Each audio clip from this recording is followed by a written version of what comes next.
बिस्मिल्लाहिर्रहमानिर्रहीम। अस्सलाम वालेकुम नाज़रीन, मैं जी साकी हूँ चश्मे साकी के साथ। नाज़रीन, काफ़ी दोस्तों की कॉल्स आई हैं। उन्होंने कहा कि हमें ज़रा ये बताइए कि रावल डैम का जो पानी है उसके स्पिलवेज खोले गए हैं, तो उसका पानी दरिया जेला में जाता है या दरिया सिंध में जाता है, तो इस हवाले से अपडेट करें और साथ ये भी बताएं कि कितना पानी वो हो सकता है जो छोड़ा जा रहा है।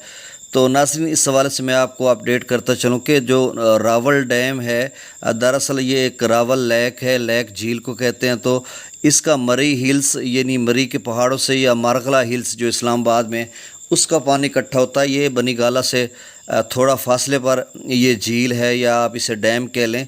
तो इसको अयूब खां के दौर में जो है तामीर करवाया गया था। तो इसके जो स्पिलवेज खोले गए हैं, ये दरिया कोरंग एक दरिया है, उसमें इसका पानी जाता है और दरिया कोरंग फिर आगे दरिया स्वां या दरिया सोन भी उसे कहते हैं, तो उसमें इसका पानी जाता है। तो नाला लई का पानी जो रावलपिंडी इस्लामाबाद का है और दरिया कोरंग एक छोटा सा दरिया है, इन दोनों का पानी इकट्ठा होकर दरिया स्वां में जाता है और दरिया स्वां का जो पानी है वो दरिया सिंध में गिरता है और दरिया सिंध में मतलब चश्मा पर ये इकट्ठे हो जाते हैं और वहाँ पर जो इसकी मिक़दार बनती है। तो अब जो रही बात कि इसमें पानी कितना होता है, तो नाज़रीन देखें, ये 1732 फीट गालबन उसकी मुकम्मल हाइट है। तो वो भर गया था, उसके जो स्पिलवेज हैं वो खोले गए हैं।